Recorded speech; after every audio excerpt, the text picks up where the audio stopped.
જો શ્વાસ વગર કોઈ જીવી નથી શકતા ને, તો શ્વાસ ક્ષણે ક્ષણે આવે ને ક્ષણે ક્ષણે જાય. જો એ આવે ને જાય છે. એ શ્વાસ તો અકર્તા છે, અતંત છે, અને સકર્તા તો અતંતથી પર છે, ચેતન છે. આ શરીર જડ છે, એને ચેતન ચલાવનાર હું એનો અંશ છું, એની મને વાસ્તવમાં સાચી ખબર ક્યારે પડે?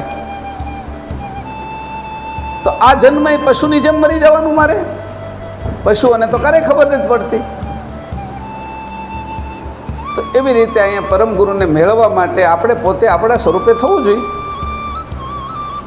અને આ સ્વરૂપે થવામાં હું મને નડે છે, એ જે અંતરાયો હોય, જે નડતું હોય, એને દૂર કરવું જોઈએ. આપણા ઘરમાં જતા કંઈક કોકે ટેબલ મૂકી દીધું આડું હોય, કાંઈ ગાય બેઠી આડી છે, કાંઈ પેલો ખૂટીઓ બેઠો આડો છે, કંઈ ઘરમાં જતા રસ્તામાં પડેલી અડચણવાળી વસ્તુ આપણે દૂર કરીએ છીએ ને ઘરમાં જવા હાટું. તો મને મારા સ્વરૂપે જવામાં અડચણવાળી વસ્તુ કઈ કઈ છે એને મારે દૂર કરવી જોઈએ ને.